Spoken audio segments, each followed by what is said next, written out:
Chapter 5 Strategic Management, Paper 6. Okay. Strategy Implementation and Evaluations. So, like, heading என்ன தெரிய வருது இந்த சாப்டர் எதை பார்க்க போறோம்னா ஒரு இதுக்கு முன்னாடி ஸ்ட்ராட்டஜி எப்படி ஃபார்மேட் பண்றோம், ஏன்னா டிஃப்ரெண்ட் கைண்ட் ஆஃப் ஸ்ட்ராட்டஜிஸ் இருக்கு அப்படின்ற மாதிரி பார்த்துட்டு வந்திருக்கோம்.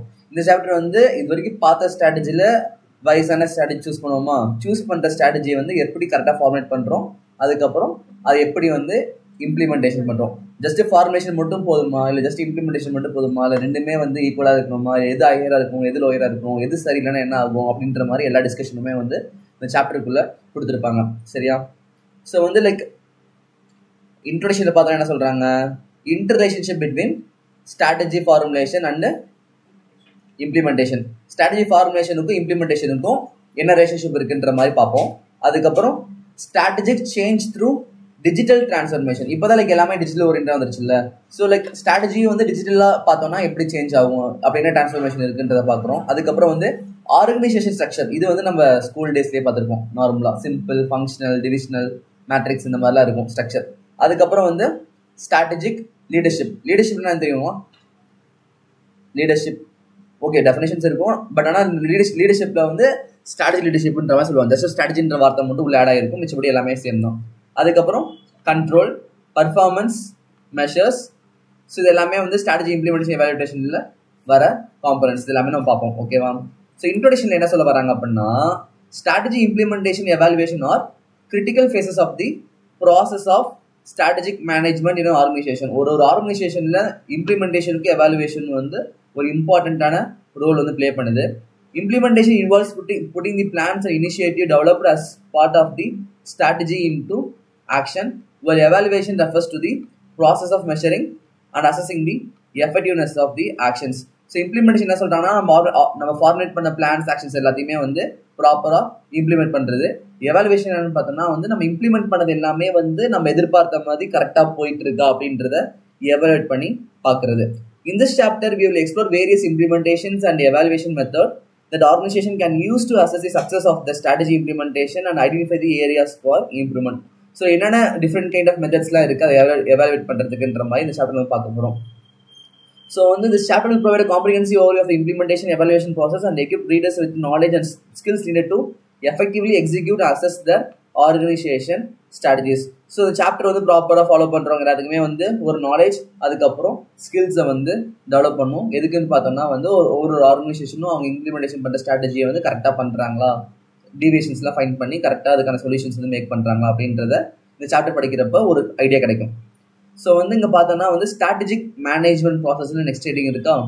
இங்கே என்ன சொல்கிறாங்க அப்படின்னா, இந்த process developing a strategic organization strategy is quite methodical. The organization first develop a clear vision, mission, values and goals. இதான் ஃபர்ஸ்ட் சாப்டர்லயே பார்த்தோம்.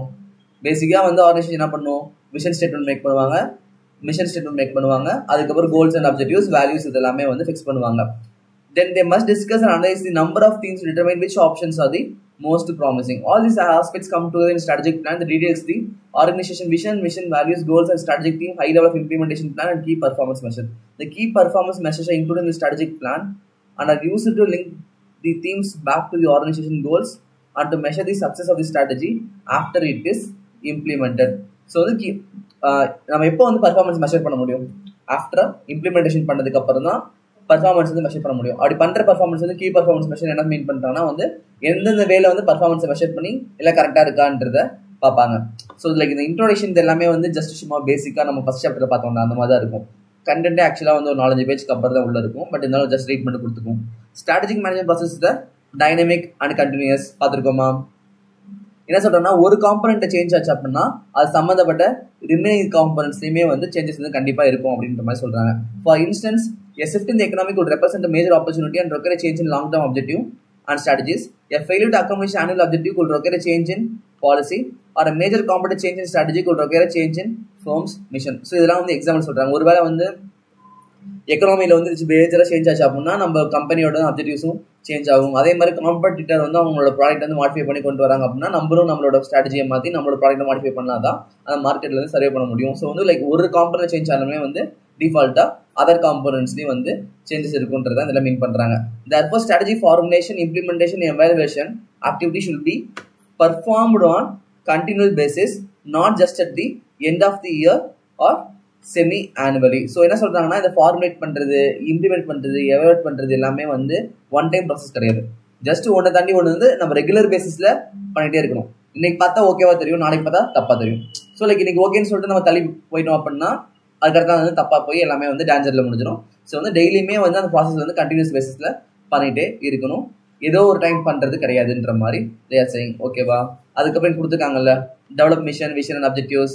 மேலே பார்த்தோன்னா என்விரான்மெண்ட் அனாலிசிஸ் கொடுத்துருக்காங்க, generate analysis and side strategy, அதுக்கப்புறம் அதை இம்ப்ளிமெண்ட் பண்றாங்க, அதுக்கப்புறம் எவாலுவேஷன் அண்ட் கண்ட்ரோல்லாம் கொடுக்குறாங்க. இதான் 3 ஸ்டேஜஸ். கீழே பார்த்தீங்கன்னா கொடுத்துருக்கோம் ஃபார்முலேஷன் ஸ்டேஜில் என்னென்ன இருக்கு, இம்ப்ளிமெண்டேஷன் என்னென்ன இருக்கு, அண்ட் எவாலுவேஷன் ஸ்டேஜில் என்னென்ன இருக்குன்ற மாதிரி டயக்ராம் இருக்கா.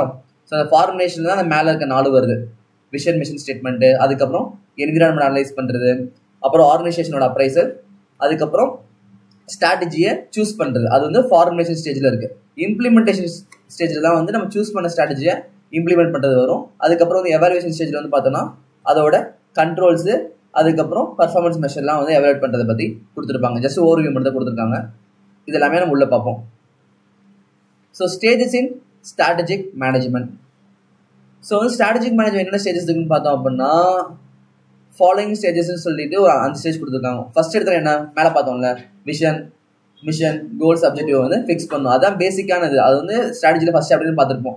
ஜென்ரலாக ஸ்ட்ராட்டஜினாலே vision, mission, goals and objective, values வந்து ஃபிக்ஸ் பண்ணும். அது ஃபிக்ஸ் பண்ணி முடிச்சதுக்கப்புறம் என்ன பண்ணணும், என்விரான்மெண்ட்டை அனலைஸ் பண்ணி முடிக்கணும். லாஜிக்கலாக யோசிச்சு பாருங்க. அதெல்லாம் செக் பண்ணி முடிச்சிட்டோம். அதுக்கப்புறம் என்ன பண்ணுறோம், நம்ம எந்த என்விரான்மெண்ட் இருக்கோன்றதை அனலைஸ் பண்ணுறோம். அதுக்கப்புறம் அதுக்கேற்ற மாதிரி ஒரு ஸ்ட்ராட்டஜி வந்து ஃபார்முலேட் பண்ணுறோம். அதுக்கப்புறம் அதை இம்ப்ளிமெண்ட் பண்ணுறோம். அண்ட் தென் வந்து அதை எவாலுவேட் பண்ணுறோம். ஏதாச்சும் தப்பு இருந்துச்சுன்னா அதை வந்து கண்ட்ரோல் பண்ணுறோம். அவ்வளோதான். இது வந்து மெமரியே பண்ண தேவையில்ல. நீங்கள் ப்ராப்பராக புரிஞ்சுட்டீங்கனாலே இந்த 5 பாயிண்ட் ஈஸியாக நம்ம இருக்கும். எங்கே வேணால் உள்ள யூஸ் பண்ணிக்கலாம். ஓகே. ஸோ வந்து ஃபர்ஸ்ட் எடுத்தோன்னா வந்து strategic vision, mission and objectives. இது எல்லாமே என்னன்ட்டு சாப்டர் 1 தெளிவாக பார்த்துருப்போம். ஸோ நான் வந்து ரீட் பண்ண போகிறது ஜஸ்ட் வந்து நீங்கள் ரீட் பண்ணி பார்த்துக்கோங்க. ரிப்பீட்டட் கான்செப்ட் தான் ஃபுல்லாகவே. ஸோ நெக்ஸ்ட் பார்த்தோன்னா வந்து என்விரான்மெண்டல், அதுக்கப்புறம் ஆர்கனைசேஷனல் அனாலிசிஸ். ஸோ என்விரான்மெண்ட் அனாலிசிஸ்னா என்ன, எக்ஸ்டர்னல் என்விரான்மெண்ட் பார்த்தோம்ல, என்னென்ன ஆப்பர்ச்சுனிட்டிஸ் இருக்கு, என்னென்ன த்ரெட்ஸ் இருக்கு. அதே மாதிரி ஆர்கனைசேஷனல் அனாலிசிஸ் தான் வந்து இன்டர்னல் என்விரான்மெண்ட், ஸ்ட்ரென்த் என்ன, வீக்னஸ் என்ன, அதை பேஸ் பண்ணி இருக்கும். ஸ்ட்ரென்த் அண்ட் வீக்னஸ் தான் வரும் இன்டர்னல்ல. எக்ஸ்டர்னல் தான் உனக்கு வந்து ஆப்பர்ச்சுனிட்டி அண்ட் த்ரெட் வரும். சரியா? ஸோ வந்து இந்த ஸ்டேஜ் தான் வந்து diagnostic phase of strategic analysis. The entails 2 types of analysis. 2 analysis இருக்கு. ஒன்று பார்த்தோன்னா environmental scanning, இன்னொன்று பார்த்தோன்னா organizational analysis. The external environment of firm consists of economic, social, technological and other factors which affects its functioning. The firm external environment is dynamic and uncertain. So the manager must systematically analyze various elements of environment to determine the opportunities and threats of the firm in the future. Simple external environment second chapter பார்த்தோம்ல, அது எதனா கொடுத்துருப்பான், external analyse பண்ணும். External என்விரான்மெண்ட்ல ஏகப்பட்ட factors இருக்கும். Economic, social, economical, பொலிட்டிக்கல்ன்ற மாதிரி ஏகப்பட்டது இருக்கும்ல. ஸோ அது எல்லாத்தையும் ப்ராப்பராக அனலைஸ் பண்ணி அங்கே என்னென்ன ஆப்பர்ச்சுனிட்டிஸ் இருக்கு, அதுக்கப்புறம் அங்கே என்னென்ன த்ரெட்ஸ் இருக்குன்றதை அனலைஸ் பண்ணி வச்சுக்கணும். அதே மாதிரி வந்து ஆர்கனைசேஷன் அனாலிசிஸ்ன்றது அவங்க பேசிக்காக என்ன மீன் பண்ணுறாங்கன்னா இன்டர் அனாலிசிஸ் பற்றி பேசுறாங்க. அதாவது ஒரு ஆர்கனைசேஷன் இருக்கு, ஹியூமன் ரிசோர்ஸஸ், மார்க்கெட்டிங், அவங்க கெப்பாசிட்டி, எபிலிட்டி, இதெல்லாம் பேஸ் பண்ணி அவங்களோட ஆர்கனைசேஷன் அனாலிசிஸ் பண்ணுவாங்க. ஸோ அதில் பேசிக்காக என்ன கிடைக்குன்னு பார்த்தோன்னா அவங்களோட ஸ்ட்ரென்த் அண்ட் வீக்னஸஸ் எந்தெந்த ஏரியாவில் எப்படி இருக்குன்றத ஐடென்டிஃபை பண்ணி அதுக்கேற்ற மாதிரி மேட்ச் பண்ணி ஒர்க் பண்ணுவாங்க. ஸோ நெக்ஸ்ட் பார்த்தோன்னா வந்து ஃபார்முலேட்டிங் ஸ்ட்ராட்டஜி. ஸோ இங்கே என்ன ஆகுதுன்னு பார்த்தோன்னா the first step in strategy formulation is developing strategic alternative in light of organization strength and weaknesses and opportunity and threat in the environment. The second step is to deeply analyze various strategic alternatives for the purpose of choosing the most appropriate alternative which will serve as a strategy of the firm. So the formation என்ன இருக்குன்னு பார்த்தோம்னா மேலே stop மேலே வந்து என்விரான்மெண்ட்டும் organisation analyse பண்ணோமா, அப்போ analyse பண்ணப்ப நமக்கு 4 கிடைச்சிருக்கும். என்னென்ன கிடைச்சிருக்கும், ஸ்ட்ரென்த், வீக்னஸ், ஆப்பர்ச்சுனிட்டி, த்ரெட். அந்த 4 காம்பினேஷன்ல இருக்கிற ஸ்ட்ராட்டஜி எல்லாத்தையும் எவாலுவேட் பண்றாங்க. எந்த ஸ்ட்ராட்டஜில வந்து அதிகமாக நமக்கு ஆப்பர்ச்சுனிட்டி இருக்கு, எந்த ஸ்ட்ராட்டஜில அதிகமாக ஸ்ட்ரென்த் இருக்கு, எதை சூஸ் பண்ணா நமக்கு வந்து த்ரெட் ஜாஸ்தி, எதை சூஸ் பண்ணா நம்ம வந்து வீக்னஸ்ல மாட்டிக்குவோம். இந்த மாதிரி ஏகப்பட்ட ஆல்டர்னேட்டிவ் ஸ்ட்ராட்டஜி சூஸ் பண்ணுவாங்க. சூஸ் பண்ணிட்டு அது எது பெட்டரான ஸ்ட்ராட்டஜியோ அந்த ஸ்ட்ராட்டஜியை செலக்ட் பண்றது தான் வந்து இந்த ஃபார்முலேட்டிங் ஸ்ட்ராட்டஜில வந்து அவங்க சொல்றாங்க. Formulation of strategy. The company may be confronted with several alternatives such as should the company continue the same business carrying on the volume of activity, or if it should continue the same business should it go by expanding the existing units or by establishing new units or by acquiring other units in the industry. If it should it diversify into related areas or unrelated areas, should get out of an existing business fully or partially. இதெல்லாம் வந்து strategy கொடுக்குற ஏகப்பட்ட alternative. என்னென்ன alternative, business பண்ணலாமா இல்லை exit ஆயிடலாமா அப்படின்றது one of the alternative. இதை develop பண்ணுறதுனா வந்து ரிலேட்டட் ப்ராடக்ட் டெவலப் பண்ணலாமா இல்ல அன்ரிலேட்டட் ப்ராடக்ட்ல டைவர்சிஃபை பண்ணலாமான்ற இன்னொரு ஆல்டர்னேட்டிவ். அதுக்கப்புறம் வந்து பிசினஸ்லேயே என்ன சொல்றாங்க, இதே பிசினஸ் கண்டினியூ பண்ணலாமா இல்லை வேற பிசினஸ் சேஞ்ச் பண்ணலாமா, இது எல்லாமே வந்து ஸ்ட்ராட்டஜி கொடுக்குற ஏகப்பட்ட ஆப்ஷன்ஸ். அதில் எது வந்து நமக்கு பெஸ்ட்டாக இருக்கும் அந்த இது சூஸ் பண்ணுறது தான் வந்து ஃபார்முலேஷன் ஆஃப் ஸ்ட்ராட்டஜி. ஓகேவா? இந்த above strategic alternative may be designated as stability strategy, growth, expansion, retrenchment பார்த்துருக்கோம்ல சாப்டர் 4ல பார்த்தோமா.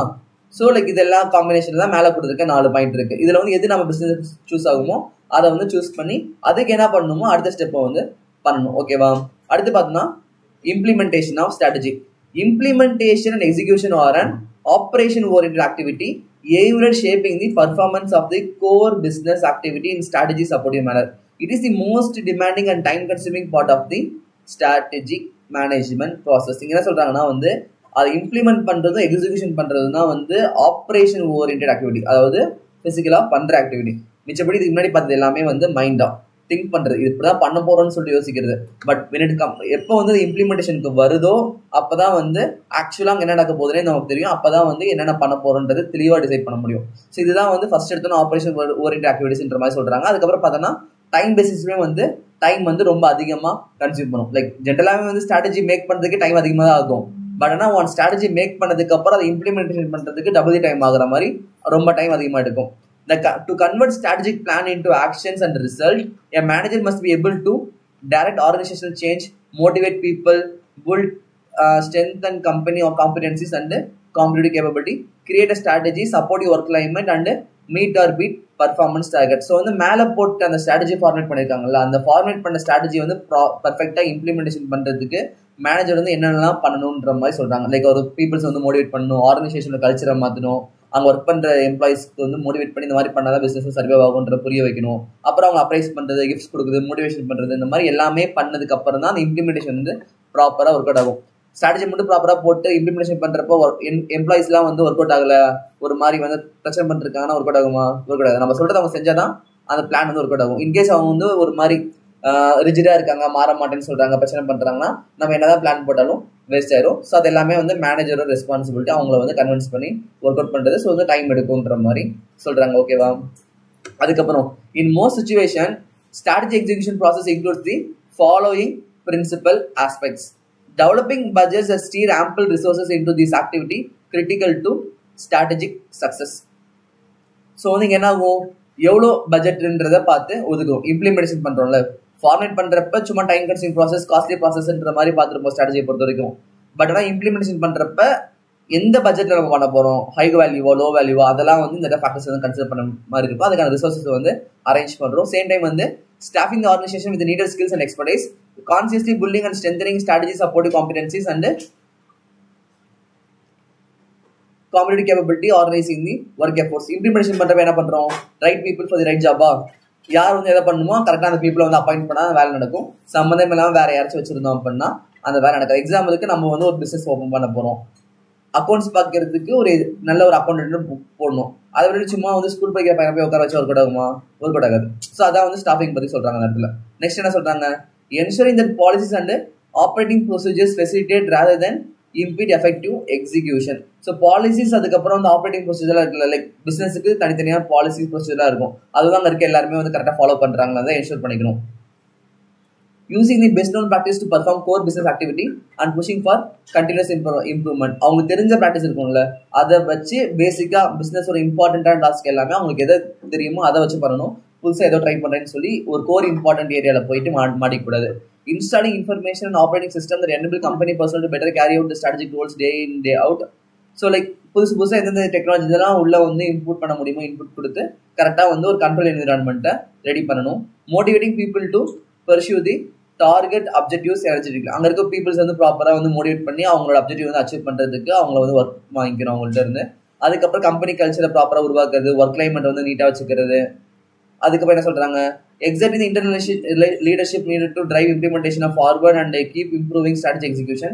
When the organization encounters stumbling blocks or weaknesses, management has to see that they are addressed and rectified quickly. அங்கே ஒரு ப்ராப்பரான leadership இருந்துச்சு அப்படின்னா அங்கே எந்த பிரச்சனை வந்தாலும் டக்கு சரி பண்ண முடியும். இன்கேஸ் அங்கே ப்ராப்பர் லீடர் இல்லை அப்படின்னா அவர் என்ன பண்ணுவார், எதுவுமே பண்ண முடியாது, ப்ராப்ளம்ஸ் தான் இன்க்ரீஸ் ஆகிட்டே இருக்கும். ஸோ வந்து ப்ராப்பர் லீடர்ஷிப் வந்து அந்த இடத்துல வந்து நம்ம வந்து எம்ப்ளாய் பண்ணணும். லைக் அவங்க வந்து அங்கே இருக்க எம்ப்ளாயிஸ் வந்து கரெக்டாக மோட்டிவேட் பண்ணி ப்ராப்ளம்ஸ் வந்து அவாய்ட் பண்ணி சீக்கிரம் வந்து சொல்யூஷன் ஃபைண்ட் பண்ணுற மாதிரி பீப்புள்ஸ் வந்து ஃபிக்ஸ் பண்ணும். Good strategy execution involves creating strong fit between strategy and the organization capability, between strategy and reward structure, between strategy and internal operating system, and between strategy and okay, இது எல்லாமே வந்து like மேலே பார்த்த points summary மாதிரி கொடுத்துருக்காங்க, just read பண்ணிக்கோங்க. அடுத்து strategic evaluation and control. இப்போ மேலே பார்த்தோம்ல 4 பாயிண்ட்ஸ் என்னென்ன? Vision mission, next environment analyse பண்ணுறது, தேர்டு ஃபார்முலேட் பண்ணுறது, அப்புறம் இம்ப்ளிமெண்டேஷன் பண்றது, அட் லாஸ்ட் பார்த்தோம்னா evaluation and control. The final stage of strategic management process, evaluating the company progress, assessing the impact of new external development and making corrective adjustments. என்ன சொல்றாங்கன்னா கடைசி process என்னன்னு பார்த்தோம்னா கம்பெனியோட ப்ராக்ரஸ் என்னன்றத நம்ம எவாலுவேட் பண்ணணும். அதுக்கப்புறம் பார்த்தோம்னா வந்து வேற ஏதாச்சும் ஏரியாவில் வந்து புதுசாக டெவலப்மெண்ட் தேவைப்படுதான்றதை பார்க்கணும். அதே மாதிரி எங்கெங்க தப்பு நடக்குதோ அந்த எல்லாத்தையும் சரி பண்ணி கரெக்டிவ் அட்ஜஸ்ட்மெண்ட்ஸை வந்து இம்ப்ளிமெண்ட் பண்ணணுன்ற மாதிரி சொல்றாங்க. Is it trigger point of designing whether to continue or change the company vision, objective, strategy or strategy execution method. So long as the company direction strategies seem well matched to industry and competitive condition and performance target are being met, the company executive may decide to stay the course. இந்த இடத்துல வந்து நம்ம திருப்பி வந்து decide பண்ணுவோம் weather வந்து நம்ம use பண்ண நம்ம போட்ட மிஷன் எல்லாமே வந்து கரெக்டாக தான் நம்மளால அச்சீவ் பண்ண முடியுதான்றதை யோசிக்கணும். ஒருவேளை வந்து லைக் அது எல்லாமே இண்டஸ்ட்ரி ஸ்டாண்டர்ட் கூட மேட்ச் ஆகுது, அச்சீவ் பண்ற மாதிரி தான் தெரியுது அப்படின்னா பிரச்சனை கிடையாது, ஸ்ட்ராட்டஜி வந்து அது ஸ்டே பண்ணலாம். ஒருவேளை வந்து சம்மந்தமே இல்லாமல் ஏதோ பண்ணிருக்கோன்றது அந்த இடத்துல தெரிய வருது அப்படின்னா யோசிக்காம அதை விட்டு வெளியே வந்துட்டு வேற என்ன ஆல்டர்னேட்டிவ் இருக்கோ அந்த ஆல்டர்னேட்டிவ் சூஸ் பண்ணுன்ற மாதிரி சொல்றாங்க. Simply fine tuning the strategy plan and continuing with the ongoing efforts to improve strategy execution are sufficient. So better mostly பார்த்தா இந்த ஸ்டேஜ் என்ன ஆகும்னு பார்த்தோம்னா வந்து சின்ன ஆல்டரேஷன்ஸ் மட்டும் எங்கெங்கெல்லாம் டீவியேஷன்ஸ் போதோ எங்கெங்கெல்லாம் தப்பு நடக்குதோ அதை மட்டும் சரி பண்ணி லைட்டாக வந்து ஸ்ட்ராட்டஜி ஆல்டர் பண்ணி அவங்க அப்ஜெக்டிவ் அச்சீவ் பண்ணுறதுக்கு கொண்டு போயிட்டே இருக்கணும் அஸ் அ ஸ்ட்ராட்டஜிஸ்டா. ஓகேவா? ஸோ ஜென்ரலாக வந்து ஆடிட்டிங் பார்க்குறப்ப என்ன பண்ணணும், நீங்கள் வந்து ஒரு ஆடிட்டர் பாயிண்ட் ஆஃப் வியூ யோசிக்கணும். அதே மாதிரி காஸ்டிங் பார்க்குறப்ப காஸ்டிங் பாயிண்ட் ஆஃப் வியூ யோசிக்கணும். டாக்ஸேஷன் போடுறப்ப tax authority point of view யோசிக்கணும். இதே மாதிரி இந்த ஸ்ட்ராட்டஜி மேனேஜ்மெண்ட் பார்க்குறப்ப நீங்க தான் அந்த ஸ்ட்ராட்டஜி மேக் பண்ணுறீங்க, அப்போ எப்படி பார்க்கணுமோ அந்த மாதிரி பாயிண்ட் ஆஃப் வியூல பார்க்கணும். ஒருவேளை நீங்க ஆப்போசிட் பாயிண்ட் வந்து பார்த்தீங்கன்னா எல்லாமே வந்து தலைகளாக தெரியும், புரியாது. ஓகேவா? ஒவ்வொரு சப்ஜெக்ட் ஒவ்வொரு மாதிரி நமக்கு அந்த சப்ஜெக்ட் நீங்க பார்க்குறப்ப அந்தந்த பாயிண்ட் ஆஃப் வியூல வந்து பார்த்தீங்கன்னா ஈஸியாக உங்களுக்கு புரியும், என்ன பண்றீங்கன்றது புரிஞ்சு பண்ற மாதிரி இருக்கும். ஆப்போசிட் பாயிண்ட் வந்து பார்த்தீங்கன்னா மாட்டிக்குவீங்க. எக்ஸாம்பிள் டாக்ஸேஷன் வச்சுக்கோங்களேன். டாக்ஸேஷன் பார்க்குறப்ப நீங்க வந்து டாக்ஸ் அத்தாரிட்டி பாயிண்ட்ல இருந்து பார்த்தா தான் இன்னும் எந்தெந்த வேலைலாம் வந்து அந்த கொஸ்டின்ல இருந்து டாக்ஸ் கலெக்ட் பண்ணலான்ட்டு யோசிப்பீங்க. நீங்க ஒருவேளை வந்து நார்மல் பீப்புள் பாயிண்ட் பாத்தீங்கன்னு வச்சுக்கோங்க, என்ன பண்ணுங்க, எப்படி டாக்ஸ் கம்மி பண்ணலாம் யோசிப்பீங்க, புரியுதா? டாக்ஸ் கம்மி பண்ணலாம்னு யோசிச்சா என்ன ஆகும், டிஃபால்ட்டா நீ அந்த கொஸ்டினே ப்ராப்பரா வந்து தப்பான பாயிண்ட்ல பாக்குற, அப்போ வந்து கன்ஃபார்மா உனக்கு டாக்ஸ் வேலை கிடைக்காது. ஸோ அந்த கொஸ்டின் பாக்குறப்ப அந்த ஒவ்வொரு லைனும் இதில் டாக்ஸ் கிடைக்குமா கிடைக்காதா, இல்லை டாக்ஸ் கிடைக்குமா கிடைக்காது, இந்த ரெவன்யூ வருமா வராது, அப்படி யோசிச்சீங்கன்னா எல்லா ப்ரொஃபஷன்ஸ் ஞாபகம் வருமா? ஸோ அப்படிதான் வந்து டாக்ஸ் பார்க்கணும். அதே மாதிரி தான் ஒவ்வொரு சப்ஜெக்டும். ஆனா நம்ம பாக்குறப்ப என்ன பார்ப்போம், டாக்ஸேஷன் சப்ஜெக்ட் வந்து ஜென்ரலா நம்ம வந்து client inter point of view வந்து பார்ப்போம். யாராச்சும் டாக்ஸ் அத்தாரிட்டி பாயிண்ட் வந்து பார்ப்போமா, ஒரு சிலர் சொல்லுவோம் பார்க்கணும்னு சொல்லிட்டு. பட் ஆக்சுவலாக நம்ம மைண்ட் என்ன ஒர்க் ஆகும், ஒர்க் பண்றப்ப பார்த்தோம்னா லிட்டரலா நம்ம வந்து எப்படி ஃபியூச்சர் டாக்ஸ் சேவ் பண்றது, எப்படி வந்து எந்த ப்ரொவிஷனை வச்சு நம்ம எப்படி வந்து அமௌண்ட் கம்மி பண்றது பாயிண்ட் சப்ஜெக்ட் படிச்சுன்னு வச்சுக்கோங்க மாட்டிக்குவீங்க. எப்படி டாக்ஸ் அதிகமாக போடணும்னு பார்ப்போம். அப்பதான் வந்து எல்லா ப்ரொவிஷன்ஸ் கவர் பண்ண முடியும், அப்பதான் வந்து சம் வந்து ஈஸியாக சால்வ் பண்ண முடியும். நம்ம பார்க்குற விதத்தையும் மாற்றணும் பல பக்கம். ஸோ லைக் இதுதான் வந்து எவாலுவேஷன் கண்ட்ரோல்ல சொல்றாங்க. ஓகேவா? ஸோ நெக்ஸ்ட் பார்த்தோன்னா வந்து proficient strategy execution is always the product of much organizational learning. It is achieved unevenly, coming quickly in some areas and proving nettlesome and problematic in others. Periodically assessing what aspects strategy execution are working well and what needs improving is normal and desirable. Successful strategy execution entails vigilantly searching for new ways to continuously improve and then making corrective adjustments whenever and wherever it is useful to do so. So like normal தான். ஒரு ப்ராப்பரான efficient ஸ்ட்ராட்டஜினா வந்து எப்படி இருக்குன்னு பார்த்தோன்னா, நீ further தப்பு இருந்துச்சுன்னா கண்டுபிடிச்சி சரி பண்ணுற மாதிரி இருக்கணும். ஒரு வேலை விட்டுட்டோன்னா மாட்டிக்கும். ஸோ வந்து கரெக்டாக அந்த டைம் கேப்பில் கரெக்டாக லைக் அவங்க தப்பாக போகிற மாதிரி தெரிஞ்சுன்னா போயிட்டு அந்த இடத்துல வந்து வேற ஒரு ஸ்ட்ராட்டஜி இம்ப்ளிமெண்டேஷன் பண்ணி அந்த டீவியேஷன்ஸை சரி பண்ணிடணும். அப்போ தான் வந்து எஃபெக்டிவ் எக்ஸிக்யூஷனாக இருக்குன்ற மாதிரி சொல்கிறாங்க. அதுக்கப்புறம் என்ன சொல்கிறாங்க, ஸ்ட்ராட்டஜி ஃபார்முலேஷன் பற்றி சொல்கிறாங்க. ஜென்ரலாக யார் ஃபார்முலேட் பண்ணுறோம் ஸ்ட்ராட்டஜி எல்லாம், கார்பரேட் லெவல் தான் பேசிக். அதாவது கீழே இருக்க ஆப்ரேஷன் லெவல் என்ன பண்ணுவாங்க, எக்ஸிக்யூட் பண்ணுவாங்க. பட் ஜென்ரலாக வந்து ஸ்ட்ராட்டஜி வந்து யார் ஃபார்மேட் பண்ணுவாங்க பார்த்தோன்னா கார்பரேட் லெவலில் தான் பண்ணுவாங்க. லைக் எந்த பிஸ்னஸ் சூஸ் பண்ணலாம், எந்த ஸ்ட்ராட்டஜி சூஸ் பண்ணலாம், டைவர்சிஃபிகேஷனா, அதுக்கப்புறம் ரிட்டன்மெண்டா, டர்ன் அரௌண்டா, லைக் இது எல்லாமே வந்து decided by top management. So அவங்க தான் அவங்க கோல்ஸ், அவங்க அடுத்து என்ன அச்சீவ் பண்ணணும், நெக்ஸ்ட் இயர் என்ன பண்ணணும், நாளைக்கு என்ன பண்ணணும், அதுக்கு என்ன பண்ணணும், நெக்ஸ்ட் 1 year கழிச்சு எங்கே இருக்கணும், நெக்ஸ்ட் 5 years கழிச்சு என்ன இருக்கணுன்ற மாதிரி கோல்ஸ் வேல்யூஸ் எல்லாமே வந்து அவங்க டிசைட் பண்ணி அதுக்கேற்ற மாதிரி தான் வந்து ஸ்ட்ராட்டஜியை வந்து ஃபார்மேட் பண்ணுவாங்க. ஸோ நெக்ஸ்ட் பார்த்தோன்னா ஒரு டேபிள் கொடுத்துருக்காங்களா, ஒரு ஃப்ளோ சார்ட். கார்பரேட் ஸ்ட்ராட்டஜி 2 ஸ்ட்ராட்டஜியாக பிரியுது. ஒன்று வந்து பார்த்தோன்னா ஸ்ட்ராட்டஜிக் பிளானிங், இன்னொன்று வந்து ஆப்ரேஷனல் பிளானிங். ஸ்ட்ராட்டஜிக் பிளானிங் என்ன சொல்கிறாங்க, shapes the organisation and it's resources, assess the impact of environmental variables, take a holistic view of the organization, develop a overall objective and strategy. It is concerned with the long-term success of the organization. It is a senior management responsibility. இந்த பக்கம் பார்த்தோம்னா deals with current deployment of resources, develop practice rather than strategy, projects current operation into the future, make modification to business function but not fundamental changes. The responsibility of the functional managers. So வந்து இந்த corporate ஸ்ட்ராட்டஜியே வந்து பார்த்தோன்னா 2 planning பண்ணுறாங்க. ஒன்று வந்து strategy வைஸில் plan பண்ணுறாங்க, இன்னொன்று வந்து ஆப்ரேஷனல் வைஸில் பிளான் பண்ணுறாங்க. ஸ்ட்ராட்டஜி வைஸில் பிளான் பண்ணுறது எல்லாமே வந்து ஆர்கனைசேஷனல் கோல்ஸ் சம்மந்தப்பட்டது, அவங்க ரிசோர்ஸ் சம்மந்தப்பட்டது, எப்படி அச்சீவ் பண்ணுன்ற மாதிரி இருக்கும். ஆனால் வந்து ஆப்ரேஷனல் பிளானிங் எப்படி பேஸ் பண்ணியிருக்குன்னு பார்த்தோன்னா அந்த ஸ்ட்ராட்டஜிக் பிளானிங் பண்ணியிருப்பாங்கல்ல, அதில் அவங்களுக்கு இன்னும் ரிசல்ட் தேவைப்படும். அந்த ரிசல்ட்டை எப்படி அச்சீவ் பண்ணணுன்றது இருக்கும். அது வந்து ஹாலிஸ்டிக் மேலோட்டமாக என்னன்னு சொல்லுவோம். இது வந்து டீப்பாக வந்து இன்னைக்கு என்ன பண்ணணும், நாளைக்கு என்ன பண்ணணுன்றதை கொடுக்கறதா வந்து இந்த ஆப்ரேஷனல் பிளான். டெய்லி யாரை வச்சு என்ன வேலை பண்ணணும், எப்படி பண்ணணுன்றது எல்லாமே இந்த ஆப்ரேஷனல் பிளானிங்ல தான் நமக்கு வரும். எப்போ என்ன மாடிஃபிகேஷன் வேணுமோ அதை பண்ணும். நெக்ஸ்ட் 15 கீழே கொடுத்துருக்காங்க, ஸ்ட்ராட்டஜிக் பிளானிங் கொடுத்துருக்காங்க. The game plan that really directs the company towards success is called corporate strategy. The success of a company depends on how well this game plan works. Because of this, the core of the process of strategic planning is the formation of corporate strategy. The formation of corporate strategy is the result of process known as strategic planning.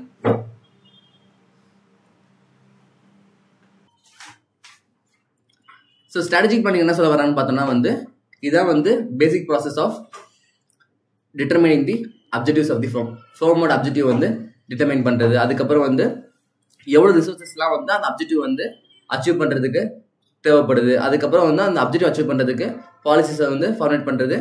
அதுக்கு தேவையான வேறு அக்யூசியேஷன், அதுக்கப்புறம் வேறு ஏதாச்சும் disposition of ரிசோர்ஸஸ்லாம் என்ன சொல்கிறாங்க, acquisition, use and disposition of ரிசோர்ஸ்னால் ஜஸ்ட் ரிசோர்ஸஸ் வாங்குறது, ப்ராப்பராக யூட்டிலைஸ் பண்ணுறது, அதுக்கப்புறம் வந்து வேஸ்டட் ஸ்கிராப் எல்லாத்தையும் வந்து டிஸ்போஸ் பண்ணுறது. ஓகேவா? So strategic planning involves a fact of interactive and overlapping decisions leading to the development of effective strategy for the firm. Strategic planning involves a fact of interactive and overlapping decisions leading to the development of effective strategy for the firm. So வந்து அங்கே இருக்கிற டிசிஷன்லாம் இருக்கும்ல, அது வந்து ஒரு decision வந்து இன்னொரு டிசிஷனை over come பண்ணி வர மாதிரி இருக்கும். சேம் டைம் வந்து ப்ராப்பராக வந்து அங்கே இருக்க எல்லாத்துக்கூடயுமே வந்து இன்ட்ராக்ட் பண்ணி, லைக் டாப் மேனேஜ்மெண்ட் இருக்குன்னா இதுதான் பண்ணணும்னு சொல்லிட்டு போட்டால் மட்டும் சரிப்பட்டு வராது. கீழே ஆப்ரேஷன் ஒர்க் பண்ணுறவங்கள்ட்ட இது பண்ணால் ஒர்க் அவுட் ஆகுமான்றதை கேட்டு தான் முடிவு பண்ண முடியும். ஏன்னா அவங்களுக்கு தெரியும் ஆக்சுவலாக அவங்க ஒர்க் பண்ணுறவங்களுக்கு தான் ஒர்க் அவுட் ஆகுமா இல்லையான்றது தெரியும். நெக்ஸ்ட் என்ன சொல்கிறாங்க, strategic plan determines whether where an organization is going over the next year or more and ways of going that. So வந்து லைக் ஸ்ட்ராட்டஜிக் பிளானிங் பண்ணுறப்பே வந்து ஆர்கனைசேஷன் நெக்ஸ்ட் 1 year எங்கே இருக்க போது, அடுத்த 5 years எங்கே இருக்க போது, இது எல்லாமே வந்து அங்கேயே டிசைட் பண்ணுவாங்க. அதை பேஸ் பண்ணி பிளான்ஸ் எல்லாமே வந்து போடுவாங்க. The process is organizations wide are focused on a major functions such as division, other major functions. So strategic uncertainty and how to deal with it. Strategic uncertainty என்ன meaning இந்த இடத்துல? uncertaintyனா uncertainty, strategic uncertainty and how to deal with it. uncertainty என்ன?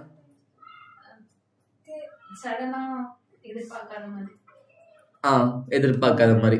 So like strategic போடுறோம், strategic அன்சர்டனிட்டினா நம்ம எதிர்பார்க்காத அங்கே எதுவும் நடக்குது, அந்த மாதிரி நடந்துச்சுன்னா எப்படி வந்து அதை டீல் பண்ண போறோம்ன்றதான் இதில் சொல்றாங்க. So refers to the unpredictability of future events and circumstances that can impact on organization strategy and goals.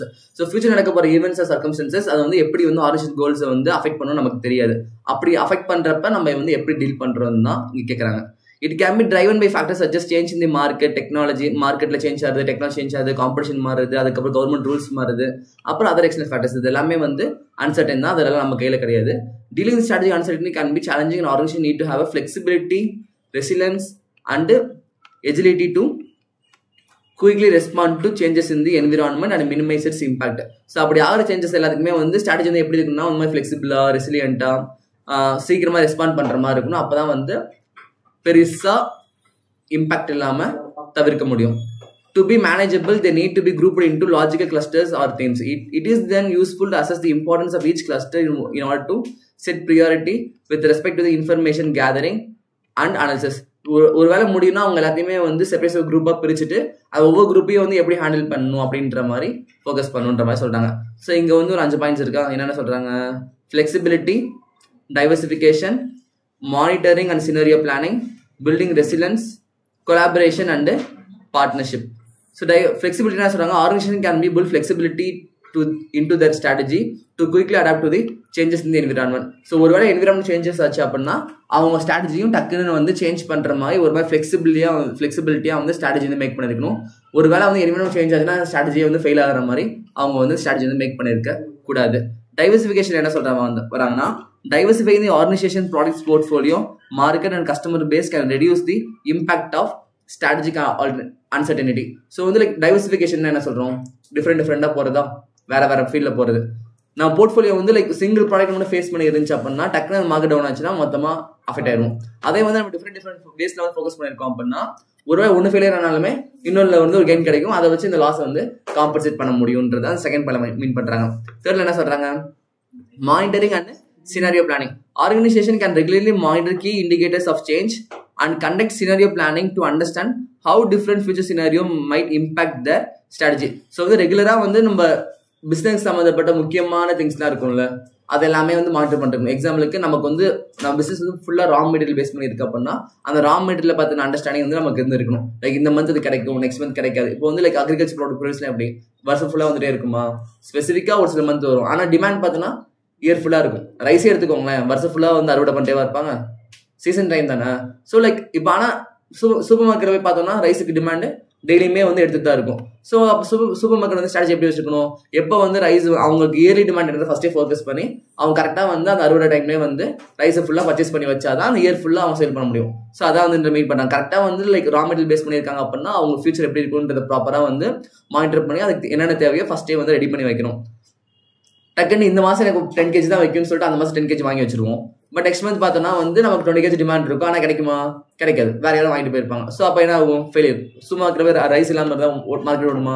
ஓடாது. ஸோ இதெல்லாமே வந்து பிளான் பண்ணி கரெக்டாக வந்து பிளானிங்கோட ரெடி பண்ணி வச்சிருக்கோம் எல்லாமே. அதுக்கப்புறம் building resilience. Organization can invest in building internal resilience, such as strengthening their operational process, increasing their financial flexibility, and improving the risk management capability. So ரெசிலியன்ஸ்னா வந்து என்ன சொல்ல வராங்கன்னா ஒரு மாதிரி வந்து தெளிவா இண்டிபெண்டா ஓனா இருக்க மாதிரி அர்த்தம். புரியுதா? ஸோ ஆர்கனைசேஷன் வந்து ஒரு மாதிரி லாங் ஸ்கேல பண்றப்ப சிங்கிள் ஓனர் தான் இருப்பார். ஆனால் வந்து மேனேஜ்மெண்ட் பார்க்கறதுக்கு டாஸ்க் வந்து ஊறுபட்டது இருக்கும். ஸோ அவங்க இம்ப்ளிமெண்ட் பண்ணிக்க கண்ட்ரோல் சிஸ்டம் எல்லாமே வந்து ப்ராப்பராக இருக்கும். எந்த ஒரு ரிஸ்க்கும் இல்லாமல் யாரும் ஃப்ராட் பண்ண முடியாத அளவுக்கு தெளிவாக இருக்கணும். அது எல்லாமே கரெக்டாக இருக்கான்றதை அவங்க மேனேஜ்மெண்ட் பண்ணிக்கிட்டு கரெக்டான ஒரு தெளிவான ஸ்ட்ராட்டஜி மேக் பண்ணி ஒரு இன்டர்னல் கண்ட்ரோல் செட்டப் பண்ணி வச்சிருந்தாங்க அப்படின்னா இதில் வந்து ஓவர் கம் பண்ணி வந்துக்கலாம். அதுக்கப்புறம் collaboration and partnership. Collaborating with other organizations, suppliers, customers, partners can help organization pool resources, share risk and gain access to new market and technology. Collaboration partnership na வந்து like இப்போ டக்குன்னு வந்து supplier கூட போய் partnership போட்டோம் அப்படின்னா என்ன கிடைக்கும்? ஈஸியாக வந்து ரா மெட்டீரியல் கிடைக்கும், கம்மியான காஸ்ட்ல கிடைக்கும். அதே மாதிரி ரீட்டைல் போய் ஒரு பார்ட்னர்ஷிப் போடுறோம் அப்படின்னா டேரக்டா வந்து ரீட்டைல் கஸ்டமர்ஸ் ஃபோக்கஸ் பண்றப்ப கொஞ்சம் அதிகமான சேல்ஸ் கிடைக்கும். சேம் டைம் வந்து ப்ராஃபிட் அதிகமாக கிடைக்கும். ஸோ இந்த மாதிரி வந்து எல்லாத்துக்குமே ப்ராப்பராக இன்டெக்ட் பண்ணிருக்கப்ப பிசினஸ் வந்து க்ரோ பண்ணி கொண்டு போக முடியுன்ற மாதிரி சொல்றாங்க. புதுசாக மார்க்கெட்டை வந்து ஆக்சஸ் பண்ண முடியும். Next impact of uncertainty. அந்த அன்சர்டனிட்டியோட இம்பாக்ட் என்னன்ற மாதிரி பார்க்கணும். Each element of strategic uncertainty involves potential trends and events that could have an impact on present, proposed and even potential businesses. A trend towards natural foods may present opportunity for users for firm producing aerated drinks on the basis of strategic uncertainty. The impact of strategic uncertainty will depend on the importance of the impacted SBU to firm. Some SBUs are more important than others. The importance of established SBU may be indicated by their associated sales, profit and cost. However, such measures might not need to be supplemented for potential growth as present sales, profit and cost may not reflect the true value. So இங்க வந்து impact of uncertainty என்ன சொல்றாங்கன்னா டக்குன்னு வந்து இப்போ என்ன ஆகுதுன்னா வந்து எல்லாருமே வந்து ஏரியேட்டட் ட்ரிங்க்ஸ்னா என்ன, கொக்கோலா, பெப்சி இதெல்லாம் இருக்குல்ல, அந்த மாதிரி குடிச்சிட்டு இருக்காங்க. ஆனால் டக்குன்னு வந்து இன்ஸ்டாகிராம்ல இன்ஃப்ளூயன்ஸ் பண்ணிச்சா அப்போ என்ன நாங்கள் டிஃபால்ட்டா எல்லாருமே வந்து ஹெல்த் கான்சியஸ் ஆகிட்டாங்க. நாங்கள் அதெல்லாம் குடிக்க மாட்டோம், ஃப்ரெஷ் ஜூஸ் தான் குடிப்போம் அப்படின்ற மாதிரி மாறிட்டாங்க. அப்போ ஃப்ரெஷ் ஜூஸ் குடிச்சிட்டு இருந்தவங்க ஃப்ரெஷ் ஜூஸ் ஷாப் வச்சிருப்பாங்கல்ல அவங்களோட சேல்ஸ் டிஃபால்ட்டா இன்க்ரீஸ் ஆயிருக்கும். இந்த ஏரியேட்டட் ட்ரிங்க்ஸ் ப்ரொடியூஸ் பண்ணுறவங்க சேல்ஸ் வந்து டிஃபால்ட்டா குறைஞ்சிடும். அது நம்ம கையிலையா இருக்கு இல்லை, டக்குன்னு ஒரு எக்ஸ்டர்னல் இன்ஃபர்மேஷன் ஸ்ப்ரெட் ஆகுது, டக்குன்னு எல்லாம் ஒரு மாதிரி அவேர்னஸ் கிரியேட் பண்ணுறாங்க.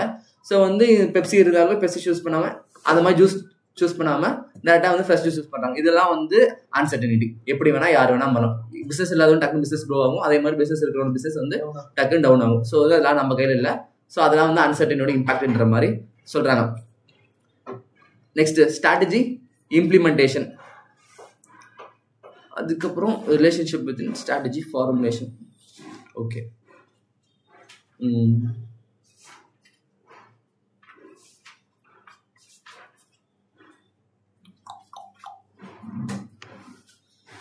strategy implementation consists the manager exercise of putting a freshly chosen strategy into action.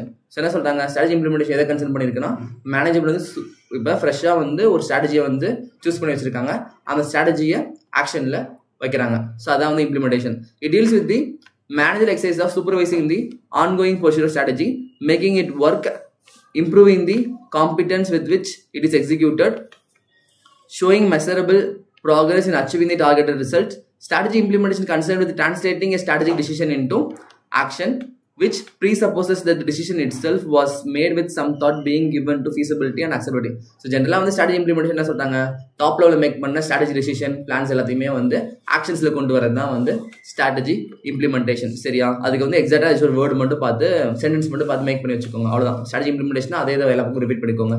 அதுக்கப்புறம் relationship with strategy formulation. Many managers fail to distinguish between strategy formulation அதுக்கப்புறம் implementation. பல பேருக்கு வந்து strategy formulation அதுக்கப்புறம் implementationக்குமே difference தெரியலன்ற மாதிரி சொல்றாங்க. Yes, it is crucial to realize the difference between the two because they require different skills. Also, a company will be successful only when strategy formulation is sound and implementation is excellent ன்ற மாதிரி சொல்றாங்க. Because வந்து like அது ரெண்டுக்கு difference இருக்கு. ஏன்னா அது ரெண்டுக்குமே தேவைப்படுற ஸ்கில்ஸ் வந்து வேற. ஸ்ட்ராட்டஜி ஃபார்முலேஷன் போறதுக்கான ஸ்கில் வந்து வேற, இம்ப்ளிமெண்டேஷன் பண்றதுக்கான ஸ்கில் வேற. ஓகேவா, ஏன்னா இம்ப்ளிமெண்டேஷன் எப்படின்னா நல்லா ஒரு மாதிரி தெளிவான மோட்டிவேட் பண்ற பீப்புளா இருக்கும். ஆனா வந்து ஃபார்முலேட் பண்றதுக்கு யார்ட்டையுமே பேசாத இன்ட்ரோவர்ட் கூட இருக்கலாம். புரியுதா, ஃபார்முலேட் அவங்க வந்து ஜஸ்ட் யோசிக்க மட்டும் செய்றாங்க, யோசித்து பண்ணா ஒரு ஆகும்னு சொல்றாங்க. ஆனா அது ஆக்சுவலா இம்ப்ளிமெண்டேஷன் பண்றதுக்கு அந்த இடத்துல வந்து ஒரு எக்ஸ்ட்ரோவர்ட் மாதிரி ஒரு ஆள் தேவை, யாராவது கூட பேசி அட்ஜஸ்ட் பண்ணி அந்த வேலையை வாங்குறதுக்கு. ஆனா இம்ப்ளிமெண்ட் பண்றதுக்கு ஜஸ்ட் வந்து பிரெயின் மட்டும் இருந்தா போதும், டக்குன்னு ஃபார்முலேட் பண்ணுவாங்க. ஸோ ரெண்டுக்குமே வந்து ஸ்கில்ஸ் தேவைப்படுது, டிஃப்ரெண்ட் ஸ்கில்ஸ். சேம் டைம் வந்து ஃபார்முலேஷனும் சவுண்டா இருக்கணும், நல்லா தெளிவா இருக்கணும். அதே மாதிரி இம்ப்ளிமெண்டேஷனும் நல்லா எக்ஸலண்டா இருக்கணும். அப்பதான் வந்து பிசினஸ் வந்து சக்சஸ் நோக்கி போக முடியும். There is no such thing as successful strategic design. This sounds obvious, but in practice, the decision is not always made. Often people blame the strategy model for the failure of a company, while the main flaw might be lied in failed implementation. ஜென்ரலா வந்து இது யாருக்குமே வெளியே புரியாது. ஒரு strategy வந்து formulate பண்ணிருப்பாங்க, அதை இம்ப்ளிமெண்டேஷன் பண்ணியிருப்பாங்க, அது வந்து ஃபெயில் ஆயிருக்கும். என்ன சொல்லுவாங்கன்னா வந்து அவங்க ஸ்ட்ராட்டஜி பண்ணதே தப்பு அப்படின்னு சொல்லுவாங்க. பட் ஆனால் ஆக்சுவலாக ஸ்ட்ராட்டஜி கரெக்டான ஸ்ட்ராட்டஜி தான், அதை இம்ப்ளிமெண்டேஷன் பண்ணதே தப்பாக இருந்திருக்கும், அதனால தான் ஃபெயிலியர் ஆயிருக்கும். பட் ஆனால் அது வெளியே யாருக்காச்சும் தெரியுமான்னு கேட்டால் தெரியாது. அவங்க போடுற பிளானே வந்து ஃபுல்லாக வேஸ்டடுன்ற மாதிரி சொல்லுவாங்க. சரியா, the organization success is a function of good strategy and proper implementation. The matrix and figure below represent various combination of strategy formulation and implementation. கீழே வந்து ஒரு மேட்ரிக்ஸ் கொடுத்துருக்காங்க, ஸ்ட்ராட்டஜி ஃபார்முலேஷன் அப்புறம் இம்ப்ளிமெண்டேஷன் பத்தி. ஓகேவா, ஸோ என்ன சொல்றாங்கன்னா வந்து வெர்டிகல் சைடு பார்த்தோன்னா என்ன இருக்கு, ஃபார்முலேஷன் இருக்கு. கீழே பார்த்தோன்னா வந்து இம்ப்ளிமெண்டேஷன் இருக்கு. ஃபார்முலேஷனும் சூப்பரா இருக்கு, இம்ப்ளிமெண்டேஷனும் சூப்பரா இருக்கு. அப்படின்னா பி, அது வந்து பி கேட்டகரியில சொல்லிருக்காங்க. பி கேட்டகரி என்ன சொல்றாங்க, கீழே ஸ்கொயர் ஏ, சாரி, ஓகே, ஃபர்ஸ்ட் ஏ பார்த்துட்டு வருவோம், ஆர்டரா போயிடலாம். ஃபார்முலேஷன் வந்து சூப்பரா இருக்கு, இம்ப்ளிமெண்டேஷன் வந்து வீக்கா இருக்கு. அப்ப ஏ கேட்டகரியா, வீக். ஃபார்முலேஷன் சூப்பரா இருக்கு, சவுண்டா இருக்கு, இம்ப்ளிமெண்டேஷன் வந்து வீக்கா இருக்கு. அப்ப என்ன ஆகும் ஸ்ட்ராட்டஜி, ஜெனரலா யோசிச்சு பாருங்க. ஃபார்முலா நல்லா பண்ணிருக்காங்க, ஆனா இம்ப்ளிமெண்டேஷன் சொத்துக்கிட்டாங்க. அது ஃபெயிலியர் ஆகுமா சக்சஸ் ஆகுமா, கன்ஃபார்மா ஃபெயிலியர் ஆகும். என்ன சொல்றாங்கன்னா, ஸ்கொயர் ஏ சிச்சுவேஷன் வேற company apparently has formulated a very competitive strategy, but it is showing difficulty in implementing it successfully. This can be due to various factors such as lack of experience, lack of resources, missing leadership, and so on. In such a situation, the company will aiming at moving from square A to square B. Given they realize that implementation difficulty. என்ன சொல்றாங்கன்னா வந்து formula சூப்பரா பண்ணிருக்காங்க, ஆனா வந்து implementation வந்து ப்ராப்பரா பண்ண முடியல. அதுக்கான காரணம் என்னன்னு பார்த்தோம் அப்படின்னா, ரிசோர்ஸஸ் வந்து ப்ராப்பரா இருக்கலாம், இல்லாம இருக்கலாம், லீடர்ஷிப் வந்து ப்ராப்பரா இல்லாம இருக்கலாம். அதுக்கப்புறம் வேற ஏதாச்சும் ஃபேக்டர்ஸ் வந்து இம்ப்ளிமெண்டேஷன் பண்றதுக்கு ஸ்ட்ரகிளா இருக்கலாம். அப்படி இருக்கப்ப என்ன ஆகும்னா வந்து என்ன பண்ணுவாங்கன்னா, ஸ்கொயர் ஏல இருந்து ஸ்கொயர் பிக்கு போக போறாங்க. அப்ப ஸ்கொயர் ஏ என்ன, சவுண்டு. சாரி ஸ்கொயர் ஏ வந்து என்ன இருக்கு, ஃபார்மேஷன் சவுண்டா இருக்கு, இம்ப்ளிமெண்டேஷன் வீக்கா இருக்கு. ஸ்கொயர் பி வந்து பார்த்தோன்னா ஃபார்மேஷன் சவுண்டா இருக்கு, இம்ப்ளிமெண்டேஷனும் எக்ஸலண்டா இருக்கு. ஸோ வந்து அவங்க ஃபேஸ் பண்ற டிஃபிகல்டிஸ்லாம் வந்து அவங்க ஓவர் கம் பண்ணி வராங்க அப்படின்னா என்ன ஆகும்னா டிஃபால்ட்டா இம்ப்ளிமெண்டேஷனும் எக்ஸலண்ட்டுக்கு போகுமா. அங்க என்ன ஆகுது, square B is the ideal situation where the company succeed in designing a sound and competitive strategy has been successfully implementing இதுன்ற மாதிரி சொல்றாங்க. ஓகேவா. நெக்ஸ்ட் வந்து ஸ்கொயர் டி. ஸ்கொயர் டி என்ன கேஸ், ஸ்ட்ராட்டஜி வந்து ஃபார்முலேஷனே தப்பா இருக்கு, ஆனா அந்த தப்பான ஸ்ட்ராட்டஜியை கரெக்டா இம்ப்ளிமெண்ட் பண்றாங்க. அப்போ ஒரு கூட ஆகுமா, ஃபார்முலேஷன் தப்பா இருக்கு, அப்ப அது பண்ணாலுமே வேஸ்ட் தானே. இங்க என்ன சொல்றாங்கன்னா square D situation where the strategy formulation is flawed but the company is showing excellent implementation skills. When a company finds itself in a square D is the first thing they have to do is to redesign the strategy before readjusting their implementation or execution skills. ஒருவேளை company வந்து அந்த இடத்துல இருக்க மாதிரி feel பண்றாங்க அப்படின்னா அவங்க யோசிக்காம அவங்களோட ஃபார்முலேஷனையே வந்து அகைன் மாத்தி அதை ப்ராப்பரா இம்ப்ளிமெண்டேஷன் பண்ணும். ஸ்கொயர் சி வந்து எந்த சிச்சுவேஷன்ல இருக்கு, இம்ப்ளிமெண்டேஷனும் முக்கியம் இருக்கு, ஸ்ட்ராட்டஜியும் ஃபார்முலேஷனும் கம்மியா இருக்கு, இம்ப்ளிமெண்டேஷன்லயும் ஃப்ளா இருக்கு. ஸோ அங்கே என்ன இம்ப்ளிமெண்டேஷன் வீக்கா இருக்கு. ஸோ அங்கே என்ன சொல்றாங்க, square C denotes for a company that have not succeeded in coming up with a sound strategy formulation and in addition are bad at implementing their flawed strategic model. Their path to success also goes through business model redesign and implementation execution readjustment. So இவங்களுமே வந்து எல்லாத்தையுமே change பண்ணும், business model change பண்ணாதான் வந்து business வந்து survey பண்ண முடியும்ன்ற மாதிரி சொல்றாங்க. Taken together, all the elements of business strategy is to seen as a chosen set of actions by means of which a market position related to the competing enterprise served and maintained. This gives us the notion of competitive position. இப்போ மேலே பார்த்தோம்னா இந்த square A B C D excellent weak இதெல்லாம் வந்து just ஒரு பேசிக்காக ஒரு understanding பண்ணி வச்சுக்கோங்க. அடுத்து கீழே ஒன்று பார்ப்போம், அங்கே தான் மேட்டர், அங்கே தான் கண்டென்ட், அதை பேஸ் பண்ணி தான் எக்ஸாம்ஸில் வந்து கொஸ்டின்ஸ் வந்து கேட்பாங்க. ஸோ வந்து ஸ்ட்ராட்டஜிக் ஃபார்முலேஷன் இம்ப்ளிமெண்டேஷன் ரெண்டு இருக்கா, efficient inefficient effective ineffective. So வந்து ஃபார்முலேஷனும் எஃபெக்டிவா இருக்கு, இம்ப்ளிமெண்டேஷனும் எஃபிஷியண்டா இருக்கு. அப்பனா அவங்க எந்த சிச்சுவேஷன்ல இருப்பாங்க அப்படின்னா த்ரைவ்னு சொல்லுவாங்க. த்ரைவ்னா அவங்க என்ன மீன் பண்றாங்கன்னு பார்த்தோம்னா வந்து ஓகே தனித்தனியா அவங்க மீனிங் கொடுக்கல, பிரச்சனை இல்லை. த்ரைவ்னா வந்து லைக் அவங்க வந்து க்ரோ ஆகிற ஸ்டேஜ்ல இருப்பாங்க, அவங்களால வந்து அவங்க போட்ட பிளானை வந்து கரெக்டா பண்ண முடியும், சக்சஸ் வந்து கன்ஃபார்மா கிடைச்சிடும். ஒருவேளை வந்து ஃபார்முலேஷனே வந்து இன்எஃபெக்டிவா இருக்கு, ஆனா அது வந்து இம்ப்ளிமெண்டேஷன் வந்து கரெக்டா பண்ணிட்டாங்க அப்படின்னா அந்த இன்எஃபெக்டிவான ஃபார்முலேஷன் இருக்குல்ல அதை வந்து கரெக்டா எக்ஸிக்யூட் பண்ணிருக்காங்க. அப்போ வந்து என்ன ஆகும்னா கொஞ்சம் கொஞ்சமா பண்ணிட்டே இருப்பாங்க, அட் லாஸ்ட் வந்து ஃபெயிலியர் கிட்ட போயிடுவாங்க. ஏன்னா வந்து ஃபார்முலேஷன் தப்பா இருக்குல்ல, ஸோ கன்ஃபார்மா வந்து சக்சஸ் கிடைக்காது. ஸோ வந்து டை ஸ்லோலின்ற மாதிரி சொல்றாங்க.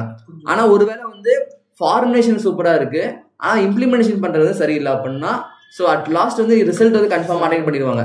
எஃபெக்டிவா இம்ப்ளிமெண்டேஷன் பண்ணாங்கன்னா சீக்கிரமா கிடைச்சிடும், எஃபெக்டிவா பண்ணல அப்படின்னா லேட்டா ரிசல்ட் கிடைக்கும். எக்ஸாம்பிளுக்கு ரொம்ப அதிகமான காஸ்டோட போயிட்டு அந்த ரிசல்ட் வந்து அச்சீவ் பண்ணுவாங்க. அவங்க என்ன ஆகுன்னு பார்த்தோன்னா சர்வே பண்ணுவாங்க, புரியுதா. ப்ராப்பரா பண்ணியிருந்தாங்கன்னா சூப்பரா ப்ராஃபிட் கிடைச்சிருக்கும், பட் ஆனால் இம்ப்ளிமெண்டேஷன் சரியா பண்ணாதனால வந்து ஃபார்மேஷன் கரெக்டா இருக்கிறனால வந்து அவங்க சர்வே பண்ணிட்டு பண்ண முடியும். ஒருவேளை வந்து ஃபார்மேஷன் சரியில்லை இம்ப்ளிமெண்டேஷன் சரியில்லை அப்படின்னா அவங்க இறக்கி விட்ட உடனே செத்துருவாங்க. சரியா, டை குயிக்லி முடிஞ்சு கதை.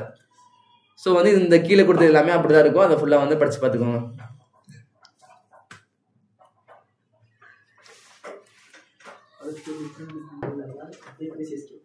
சரி ஓகே, இந்த ஃபார்முலேஷன் இம்ப்ளிமெண்டேஷன் இருக்குல்ல, இல்லை எஃபெக்டிவ் இன்எஃபெக்டிவ் இதெல்லாம் பார்த்து வச்சுக்கோங்க. ஏன்னா இந்த நாலுமே இந்த thrive survive die slowly die குயிக்லாம் இந்த கேஸ் ஸ்டடி கொஸ்டின் எழுதுறீங்கல்ல அந்த டைமில் வந்து நீங்கள் வந்து கரெக்டாக வந்து ஐடென்டிஃபை பண்ணி எந்த இதுன்ற மாதிரி கொடுக்குற மாதிரி இருக்கும். சம்டைம்ஸ் வந்து டேரெக்டாகவே எக்ஸ்பிளைன் பண்ணுங்கன்னு சொல்லிடுவாங்க, அப்படி பண்ண சொன்னால் ஈஸி தான். சம்டைம்ஸ் வந்து கேஸ் ஸ்டடியில் கேட்பாங்க, அப்பயே நீங்கள் கரெக்டாக வந்து ஃபைண்ட் அவுட் பண்ணுற மாதிரி இருக்கும். சரியா. ஸோ நெக்ஸ்ட் வந்து பார்த்தோன்னா ஸ்ட்ராட்டஜி ஃபார்முலேஷனுக்கும் இம்ப்ளிமெண்டேஷனுக்கும் என்ன டிஃபரன்ஸ்ன்ற மாதிரி ஒரு டேபிள் கொடுத்துருக்காங்க. ஸோ என்ன சொல்கிறாங்க, formulation includes planning decision making involve in developing organisation strategic goals and plants. ஜென்ரலாக வந்து ஃபார்முலேஷன் வந்து பிளானிங் அதுக்கப்புறம் டிசிஷன் மேக்கிங் இன்வால்வ் பண்ணியிருக்கணும் எப்போ நம்ம வந்து கோல்ஸ் அண்ட் பிளான்ஸை வந்து மேக் பண்ணுறப்ப. இம்ப்ளிமெண்டேஷன் என்ன பண்ணணும்னு பார்த்தோன்னா involves all those means related to executing the strategy plans. அந்த ஃபார்மேட் பண்ண ஸ்ட்ராட்டஜி பிளான்ஸை வந்து எக்ஸிக்யூட் பண்ணுறப்ப எதெல்லாம் வருமோ அதெல்லாம் தான் வந்து இம்ப்ளிமெண்டேஷன்ல அப்படின்ற மாதிரி சொல்கிறாங்க. So in short strategy formation is placing the forces before the action. இம்ப்ளிமெண்டேஷன்னா managing forces during the action. So வந்து இங்கே வந்து என்னென்னு பார்த்தோன்னா எந்தெந்த ஃபோர்ஸ்லாம் இருக்கோ அந்த ஃபோர்ஸ்லாம் வந்து பிளேஸ் பண்ணி வைக்கிறோம் ஃபார்மேஷனில். பட் ஆனால் இம்ப்ளிமெண்டேஷனில் அந்த ஃபோர்ஸஸை வந்து மேனேஜ் பண்ணுறோம். அதுக்கப்புறம் வந்து ஃபார்மேஷன் வந்து பார்த்தோன்னா வந்து entrepreneurial activity based on strategy decision making. ஆனால் இம்ப்ளிமெண்டேஷன் பார்த்தோன்னா ஜஸ்ட் வந்து அட்மினிஸ்ட்ரேட்டிவ் டாஸ்க் தான். எது சம்மந்தப்பட்டதுன்னா ஆப்ரேஷன் சம்மந்தப்பட்ட டாஸ்க்குன்ற மாதிரி சொல்கிறாங்க. ஸோ வந்து ஃபார்மேஷன் வந்து எஃபெக்டிவ்னஸை மீன் பண்ணுது, இம்ப்ளிமெண்டேஷன் வந்து எஃபிஷியன்சியை மீன் பண்ணுது. ஜென்ரலாகவே வந்து கரெக்டாக ஃபார்மேட் பண்ணுறது, எஃபெக்டிவ்னா என்ன அச்சீவ் பண்ணுறது. ஸோ வந்து ஃபார்மேஷன் கரெக்டாக இருந்துச்சுன்னா அச்சீவ் பண்ண முடியும். ஆனால் வந்து இம்ப்ளிமெண்டேஷன் தான் வந்து எஃபிஷியன்சி பேஸ் பண்ணுது. கரெக்டாக இருந்துச்சுன்னா சீக்கிரமாக அச்சீவ் பண்ணலாம், தப்பாக இருந்துச்சுன்னா மெதுவாக அச்சீவ் பண்ணுவோம். சரியா? சர்வேன்னு பார்த்த ஞாபகம் இருக்கா மேலே? ஸோ அதை பேஸ் பண்ணுறாங்க எஃபெக்டிவ் எஃபிஷியன்சி. அதுக்கப்புறம் it is a intellectual and rational ப்ராசஸ்ன்ற மாதிரி ஃபார்மேஷன் சொல்கிறாங்க. இம்ப்ளிமெண்டேஷன் வந்து ஜஸ்ட் வந்து ஆப்ரேஷனல் ப்ராசஸ்ன்னு சொல்கிறாங்க. requires coordination among few individuals at the top level. ஜென்ரலாக வந்து மேலே இருக்க இண்டிவிஜுவல்ஸ் மட்டும் கோஆர்டினேட் பண்ணி அதை ஃபார்மேட் பண்ணி முடிச்சிருவாங்க. ஆனால் வந்து இம்ப்ளிமெண்டேஷன் பொறுத்தவரைக்கும் அப்படி கிடையாது. மேலேருந்து கீழே வரைக்கும் எல்லாருமே வந்து ப்ராப்பராக கோஆர்டினேஷனோட ஒர்க் பண்ணால் மட்டும்தான் அது இம்ப்ளிமெண்டேஷன் வந்து ப்ராப்பராக பண்ண முடியும். requires a great deal of initiative, logical skills, conceptual initiative and analytical skills. இது எல்லாமே பேஸ் பண்ணி தான் வந்து ப்ராப்பராக வந்து ஃபார்மேட் பண்ண முடியும். பட் ஆனால் வந்து இம்ப்ளிமெண்டேஷனுக்கு வந்து ஜஸ்ட் ஒரு மோட்டிவேஷனும் லீடர்ஷிப்பும் மட்டும் ப்ராப்பராக இருந்தால் போதும், இம்ப்ளிமெண்டேஷன் பண்ணிடலான்ற மாதிரி சொல்கிறாங்க. Strategy formation precedes strategy implementation, strategy implementation follow strategy formulation. இது என்ன இங்கே என்ன சொல்கிறாங்கன்னா வந்து ஸ்ட்ராட்டஜி ஃபார்முலேஷனை வச்சு தான் ஸ்ட்ராட்டஜி இம்ப்ளிமெண்டேஷன் பண்ண முடியும். ஸ்ட்ராட்டஜி இம்ப்ளிமெண்டேஷன் வந்து எதை பேஸ் பண்ணியிருக்குன்னு பார்த்தோன்னா ஃபார்முலேஷனை பேஸ் பண்ணி தான் இருக்குன்ற மாதிரி சொல்கிறாங்க. ஜஸ்ட் இதெல்லாம் வந்து டிஃப்ரென்சஸ் ஜஸ்ட் ரீட் பண்ணி வச்சு கொஞ்சம் பாயிண்ட்ஸ் வந்து அண்டர்ஸ்டாண்ட் பண்ணி வச்சுக்கோங்க, நீங்களே எழுதிக்கலாம் அதெல்லாம். நெக்ஸ்ட் பார்த்தோன்னா வந்து linkages and issue in strategy implementation. Strategy implementation என்னென்ன இஷ்யூஸ் எல்லாம் இருக்குன்ற மாதிரி கொடுத்துருக்காங்க. லிங்கேஜ்னா என்ன சொன்னாங்கன்னா noteworthy is the fact that while strategy formulation is primarily an internal activity based on strategy decision making, the implementation of strategy is mainly an administrative task based on strategic as well as operational decision making. So வந்து like லிங்கேஜில் வந்து ரெண்டு linkage இருக்குது. ஒன்று வந்து forward linkage, இன்னொன்று வந்து backward linkage. Forward linkage என்ன மீன் பண்ணுறாங்கன்னு பார்த்தோன்னா the different element in strategy formulation starting with objective setting to environmental and organizational appraisal, strategic alternative and choices to strategic plan determine the course that organization adapt for itself. With the formulation of new strategies and reformulation of existing strategy, many changes have to be affected within the organization. For instance, the organization structure has to undergo change in the light of requirement of the modified or new strategy. The style of leadership has to be adapted to the needs of the modified or new strategies. In this way, the formulation of strategy has forward linkage with their implementation. Generally, forward linkage and backward linkage பார்த்தோம்னா சின்ன difference இருக்கும், just ஆப்போசிட்டாக தான் இருக்கும். Forward linkage வந்து என்ன மீன் பண்ணுறாங்கன்னு பார்த்தோம் அப்படின்னா வந்து டாப் லெவலில் இருந்து பண்ணுவாங்க, மேலேருந்து கீழே வந்து ஃப்ளோ ஆகிட்டு வரும். சேம் டைம் வந்து எங்கெங்கே எந்த ஸ்கில்ஸ்லாம் தேவையோ எல்லா ஸ்கில்ஸும் யூஸ் பண்ணி கரெக்டான வேலை வந்து இம்ப்ளிமெண்டேஷன் பண்ணுன்ற மாதிரி சொல்கிறாங்க. ஜஸ்ட் எல்லாமே வந்து நார்மல் பாயிண்ட்ஸ் தான். பேக்வர்ட் லிங்கேஜ் என்ன சொல்கிறாங்கன்னா just as implementation determined by the formulation of strategy, the formulation process are also affected by the factors related with implementation. While dealing with strategic choice, remember the past strategic actions also determine the choice of strategy. Organization tend to adapt those strategy which can be implemented with the help of present structure of resources companies some additional efforts. Such incremental changes over a period of time takes the organization from where it is to and where it wishes to be.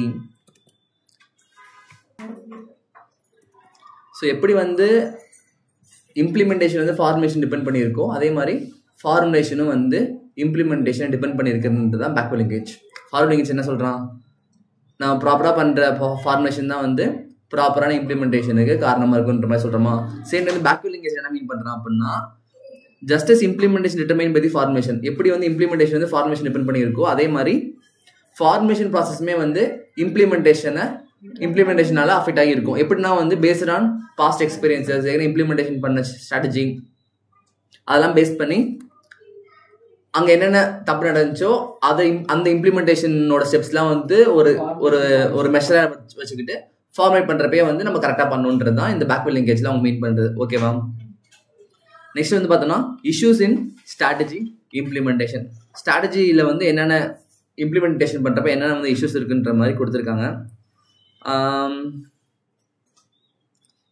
Summary மாதிரி கொடுத்துருந்தா பரவாயில்லன்னு பார்த்தா கொடுக்கல, பெருசாக கொடுத்துருக்காங்க.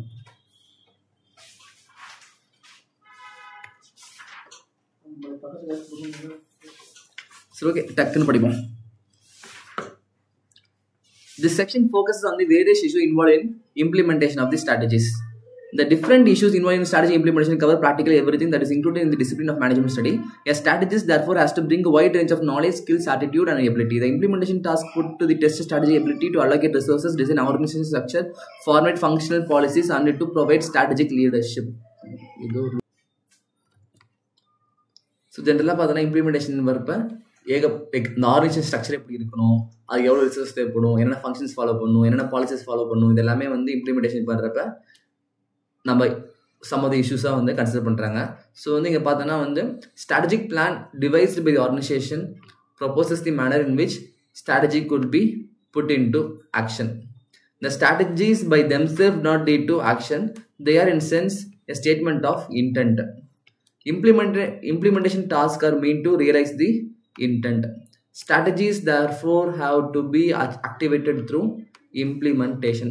என்ன சொல்ல வராங்க, ஆர்கனைசேஷன் மேக் பண்ணுற பிளான்ஸ் எல்லாமே வந்து எப்படி பண்ணணும்னு தான் கொடுப்பாங்க, எக்ஸிக்யூட் பண்ண மாட்டாங்க. இம்ப்ளிமெண்டேஷன் இந்த ஸ்டேஜில் தான் வந்து அதை வந்து நம்ம ப்ராப்பராக இம்ப்ளிமெண்ட் பண்ணுறோம். அப்படி பண்ணுறப்ப தான் வந்து அவங்க இன்டென்ட் எல்லாமே வந்து ஆக்ஷனாக கன்வெர்ட் ஆகுதுன்ற மாதிரி சொல்கிறாங்க. சரியா?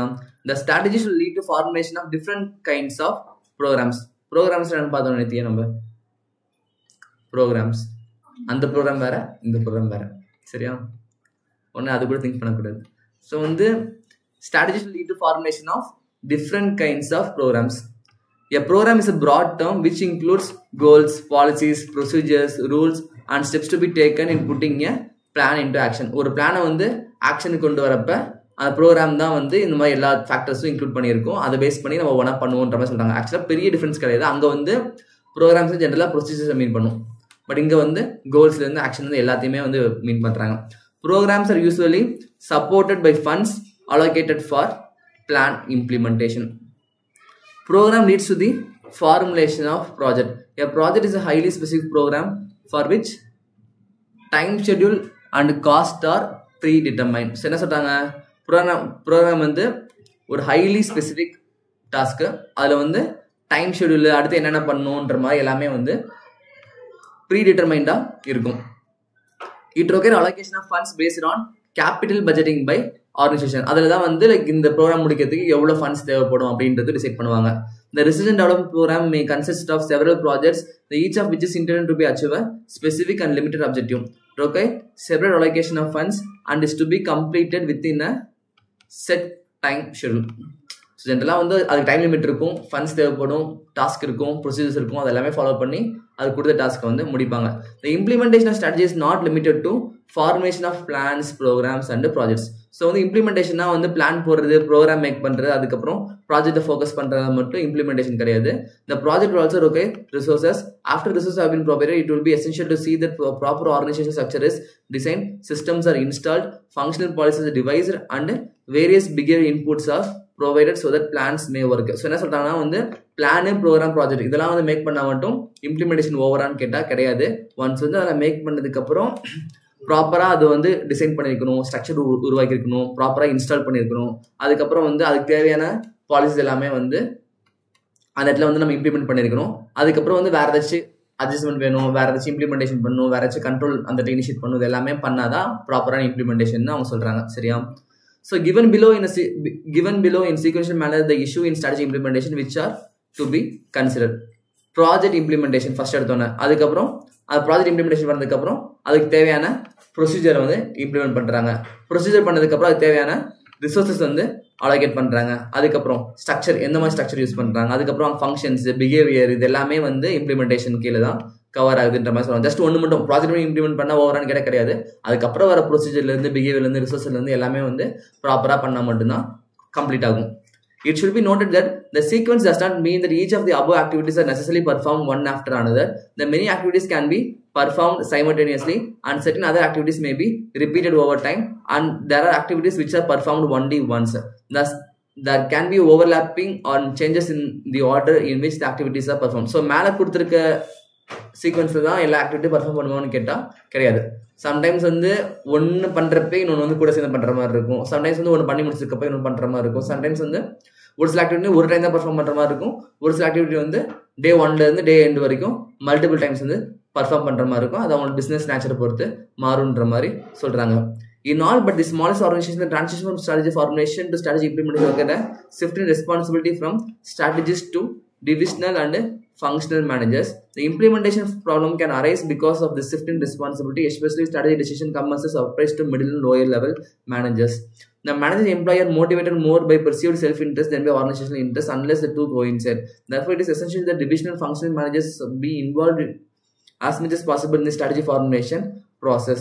Similarly, the strategist should be involved as much as possible in strategy implementation activity. என்ன சொல்றாங்கன்னா லைக் ஒரு பிளானை போட்டு ஃபங்க்ஷனல் அதுக்கப்புறம் ஆப்ரேஷனல் மேனேஜர்ஸ்ட்டு கொடுக்குறப்ப அவங்க வந்து மேபி அதை பண்ணலாம் பண்ணாமல் இருக்கலாம். அவங்களுக்கு வந்து ஆர்கனைசேஷன் கோலை விட கம்பேர் பண்ணுறப்ப அவங்க பர்சனல் கோல் வந்து இம்பார்ட்டன்ட் தெரியலாம். ஸோ அந்த மாதிரி ப்ராப்ளம்லாம் அவாய்ட் பண்ணோம் அப்படின்னா அதை ஃபார்முலேஷன் பண்ணுறப்பயே வந்து அந்த பீப்புள்ஸை இன்வால்வ் பண்ணிட்டோம் அப்படின்னா அவங்க வந்து ப்ராப்பராக பண்ணுறதுக்கான சான்சஸ் வந்து ஜாஸ்தி. இப்போ எக்ஸாம்பிளுக்கு நான் வந்து லைக் ஒரு பிளான் பண்ணுறப்ப நானே எடுத்துட்டு எல்லா பிளானும் பண்ணிட்டு இதுதான் நீங்கள் எல்லாம் ஃபாலோ பண்ணணும்னு சொல்லிட்டு கொடுத்துருக்கேன்னு வச்சுக்கோங்களேன்.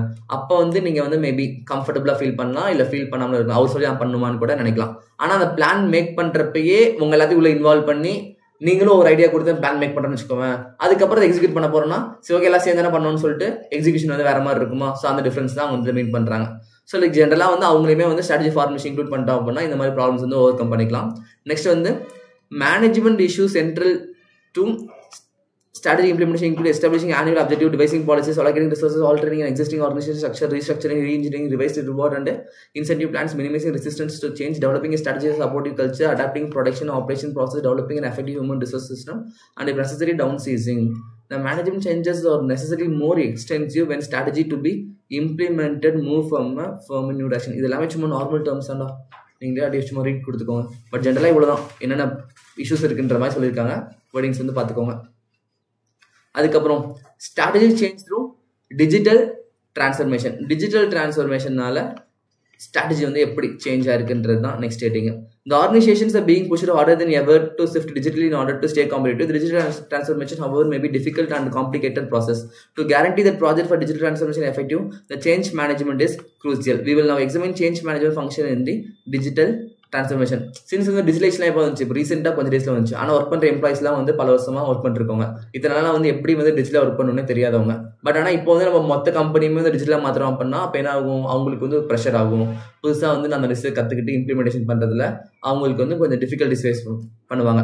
ஸோ வந்து டிஜிட்டலாக வந்து ஒரு ஆர்கனைசேஷன் ஒரு நார்மலாக மேனுவலாக இருந்து இப்போ வந்து டிஜிட்டலாக ஒரு ஆர்கனைசேஷன் மாறுது அப்படின்னா மொத்தமாக அதில் ஒர்க் பண்ணுற ப்ராசஸில் இருந்து எம்ப்ளாயிஸ்ல இருந்து எல்லாருமே மாறணும். புரியுதா? ஒன்று அவங்கள மாற்றணும், அப்படி இல்லைன்னா அவங்க மாறணும். அப்போ தான் வந்து டிஜிட்டலாக சேஞ்ச் பண்ண முடியும். அந்த டிஜிட்டல் சேஞ்ச் தான் வந்து எப்படின்றத கீழே கொடுத்துருக்காங்க. ஸ்ட்ராட்டஜிக் சேஞ்ச் சொல்கிறாங்க. The change in the environment forces often require businesses to make modification in their existing strategy and bring out new strategies. Strategy change is a complex process that involves a corporate strategy focused on new market, product, service and new ways of doing business. ஜெனரலாக சொல்லுவாங்க strategy change பண்ணுறது ஒரு காம்ப்ளெக்ஸான process. அங்கே வந்து corporate strategy எதை focus பண்ணியிருக்கோம்னா வந்து புதுசாக எந்த மார்க்கெட்டில் போகலாம், எந்த ப்ராடக்ட் சூஸ் பண்ணலாம், எந்த சர்வீஸ் கொடுக்கலாம், எப்படி வந்து பிஸ்னஸ் டெவலப் பண்ணலான்றத சூஸ் பண்ணி தான் இருப்பாங்க. ஸோ வந்து லைக் அவங்களோட எக்ஸிஸ்டிங் ஸ்ட்ராட்டஜியை வந்து ஆஃபன் வந்து சேஞ்ச் பண்ணிட்டு புதுசான ஸ்ட்ராட்டஜி வந்து இம்ப்ளிமெண்டேஷன் பண்ணுறது அவங்களோட பேசிக் அப்ஜெக்டிவாக வச்சிருப்பாங்க. ஏன்னா அப்போ தான் வந்து அவங்க நினைக்கிறது நடக்கும். ஸோ அப்படி வந்து அந்த ஸ்ட்ராட்டஜி சேஞ்ச் வந்து எப்படி இனிஷியேட் பண்ணுறாங்கன்னு பார்த்தோன்னா steps to initiate strategic change. அதுக்கு வந்து 3 ஸ்டெப்ஸ் சொல்கிறாங்க. ஃபர்ஸ்ட் என்னன்னு பார்த்தோன்னா recognise the need for change. அதுக்கப்புறம் பார்த்தோன்னா create a shared vision to manage change. கடைசியில் பார்த்தோன்னா இன்ஸ்டிடியூஷனலைஸ் தி சேஞ்ச். ஸோ வந்து இங்கே என்ன சொல்கிறாங்கன்னா ஃபர்ஸ்ட் எடுத்தோன்னா வந்து ரெகக்னைஸ் நீட் ஃபார் சேஞ்ச்னா வந்து ஆர்கனைசேஷன் வந்து ஏன் மாறணும் அப்படின்றத வந்து அங்கே ஒர்க் பண்ணுற பீப்புள்ஸ்க்கு புரிய வைக்கணும். புரியுதா? இப்போ லைக் எப்படி சொல்கிறதுனா சின்னதாக ஒரு ஆஃபீஸ் இருக்குது, எல்லாமே வந்து மேனுவலாக கையில் எழுதி பண்ணிருக்காங்க. பட் ஆனால் அவங்க வந்து உங்கள் பிஸ்னஸ் வந்து எக்ஸ்பேண்ட் பண்ணி ஒரு பெரிய ஒரு 1 floor பில்டிங்லேருந்து இப்போ வந்து ஒரு 5 floor பில்டிங்க்கு எக்ஸ்பேண்ட் பண்ணிட்டாங்க. அப்போ என்ன ஆகும், எல்லாமே ஸ்டில் வந்து மேனுவலாக எழுதிட்டே இருந்தால் ஒர்க் அவுட் ஆகுமா? ஸோ டிஜிட்டலாக பண்ணும், ஒரு டிபார்ட்மெண்ட் இந்த டிபார்ட்மெண்ட் கரெக்ட் ஆகும். ஸோ வந்து இந்த மாதிரிலாம் காம்ப்ளிகேஷன்ஸ் இருக்குது. நம்ம இந்த மாதிரிலாம் மாற்றிட்டோம் அப்படின்னா இந்த ப்ராசஸ் வந்து ஈஸியாகிடும், உங்களுக்கு இந்த வேலை குறையும், இந்த வேலை வந்து டக்குனு ரிப்போர்ட் ஜென்ரேட் ஆகும். இந்த மாதிரி வந்து ஏன் மாறுன்ற காரணத்தை வந்து அங்கே ஒர்க் பண்ணுற எம்ப்ளாயிஸுக்கு புரிய வைக்கணும். அதான் வந்து recognise the need for change. ஏன் மாறணும் அப்படின்றத வந்து தெளிவாக அவங்களுக்கு புரிய வைக்கணும். என்னென்ன பெனிஃபிட்ஸ் இருக்குது, லைக் பர்சனலாக என்ன பெனிஃபிட்ஸ் இருக்கு, ஆர்கனைசேஷன் என்னென்ன பெனிஃபிட் இருக்கு, இதெல்லாம் வந்து நம்ம ஒர்க் லோடு எவ்வளோ கம்மியாகும், நம்மளோட க்ரோத் வந்து எந்த அளவுக்கு இருக்கும், இந்த மாதிரி எல்லா ஃபேக்டர்ஸுமே வந்து அந்த இடத்துல வந்து புரிய வைக்கணும். செகண்ட் என்னன்னா create a shared vision to manage change. So வந்து இப்போ என்ன பண்ணுறேன்னா ஒரு ஒர்க் பண்ணுற எம்ப்ளாயிஸுக்கு வந்து நம்ம விஷன் இதுதான், மிஷன் இதுதான், இதனால வந்து இந்த பெனிஃபிட்ஸ் இருக்குன்றத அவங்களுக்கு வந்து நம்ம புரிய வைக்கிறோம். விஷன் என்னன்னு புரிய வைக்கிறோம். லாஸ்ட் என்னன்னு பார்த்தோம்னா லைக் ஒன்ஸ் அவங்க புரிஞ்சுட்டதுக்கு அப்புறம் இன்ஸ்டிடியூஷனலைசேஷன் சேஞ்சில் என்ன சொல்றாங்கன்னா ஃபர்ஸ்ட் 2 ஸ்டேஜ் வந்து என்னென்ன பண்ணணும்னு சொல்லி முடிவு பண்ணிக்கோங்களே, அதுக்கேற்ற மாதிரி ப்ராப்பராக வந்து அந்த சேஞ்சை வந்து ஃபைனலைஸ் பண்ணி கொடுப்பாங்க. 3 மெயின் பாயிண்ட் என்னன்னு பார்த்தோன்னா வந்து இதுதான் recognize the need for change, அதுக்கப்புறம் create a shared visions to manage change, அதுக்கப்புறம் இன்ஸ்டிடியூஷனலைஸ் தி சேஞ்ச். இதான் 3 பாயிண்ட். இதுல உள்ள போற கண்டென்ட் வந்து நீங்க ஓனா எழுதிக்கலாம். ஜஸ்ட் இதான் மீனிங், அதை பேஸ் பண்ணி நீங்க ஓனா எழுதிட்டீங்கன்னா முடிஞ்சு. அதுக்கப்புறம் பார்த்தோன்னா curriculum மாடல் ஆஃப் சேஞ்ச். இதுல வந்து என்ன சொல்லியிருப்பாங்கன்னா வந்து சேஞ்ச் பண்றதுக்கு தான் மேல பார்த்த மாடல் வேற, கீழே பார்க்குற மாடல் வேற. இங்க என்ன சொல்றாங்கன்னா அன்ஃப்ரீஸ் தி சிச்சுவேஷன் சொல்லுவாங்க. நெக்ஸ்ட் வந்து பார்த்தோன்னா வந்து changing to the new situation, அதுக்கப்புறம் ரீஃப்ரீசிங். ஸோ அன்ஃப்ரீசிங்னா ஆல்ரெடி அங்கே வந்து ஒரு சில சிஸ்டம்ஸ் கண்ட்ரோல்ஸ் எல்லாமே இருக்கும், எதுவுமே ஃபாலோ பண்ணாங்கன்னா ஃப்ரீயாக விட்டுருங்க. ஜீரோ லைக் ஆல்ரெடி ஒன்று பண்ணிருக்கோன்னு வச்சுக்கோங்க, அதை மாற்றினா கஷ்டமாக ஃபீல் பண்ணுவாங்க. நீங்கள் எதுவுமே பண்ணாமல் இருக்க ஜீரோ ஆக்கிட்ட மொத்த இருக்க எல்லா கண்டிஷன்ஸுமே வந்து வேணான்னு சொல்லிட்டு 0 லெவலுக்கு ஒன்று வச்சுட்டேன். அப்போ என்ன ஆகும், அந்த இடத்துல வந்து எந்த ஒரு இதுவுமே கிடையாது, எந்த ஒரு இதான் ஃபாலோ பண்ணுற கண்டிஷன் கிடையாது. அப்படி வந்து 0ல இருக்கு. அந்த டைம் என்ன பண்ணுறோன்னா வந்து புதுசாக வந்து இதான் ஃபாலோ பண்ண போகிறோம் அப்படின்னு சொல்லிட்டு நியூ சிச்சுவேஷனை கிரியேட் பண்ணுறோம். அப்போ என்ன அவங்க இத்தனை நாள் எதுவுமே பண்ணாமல் இருப்பாங்க, இப்போ வந்து புதுசாக அவனை ஃபாலோ பண்ண ட்ரை பண்ணிருக்காங்க. ஒன்ஸ் வந்து அவங்க ட்ரை பண்ணி முடிச்சதுக்கு அப்புறம் அதை வந்து ஓகே ஆகிற கண்டிஷன் என்ன பண்ணணும்னா அதை வந்து ரீஃப்ரீஸ் பண்ணுறோம். புரியுதா? ஃபர்ஸ்ட் பண்ணுறது அன்ஃப்ரீஸ் பண்ணி 0 ஆக்குறோம், அதுக்கப்புறம் என்ன சேஞ்சோ அந்த சேஞ்சை இம்ப்ளிமெண்டேஷன் பண்ணுறோம், அதுக்கப்புறம் வந்து ரீஃப்ரீஸ் பண்ணுறோம். இதான் கான்செப்ட். சரியா? ஸோ வந்து அந்த சேஞ்சிங் டு தி நியூ சிச்சுவேஷனில் வந்து 3 கொடுத்துருக்காங்க. ஒன்று வந்து கம்ப்ளைன்ஸு, அதுக்கப்புறம் identification and then internalisation. First பேசிக்காக இருக்க அன்ஃப்ரீசிங் வந்து என்னன்னா வந்து members will be willing and ready to accept the change. Unfreezing is the process of breaking down the old attitude and behaviors, customs, traditions so that they start with the clean state. புரியுதா? அவங்க already இருக்கிற எல்லா behaviours அவங்களோட attitude, அதுக்கப்புறம் வந்து policies எல்லாமே வந்து break பண்ணிட்டு 0வா ஆகிடும். அதான் வந்து ஃபர்ஸ்ட் பண்ற அன்ஃப்ரீசிங். நெக்ஸ்ட் வந்து பார்த்தோம்னா வந்து changing to the new situation என்ன சொல்றாங்கன்னா once the unfreezing process has been completed and the members of the organization recognize the need for change.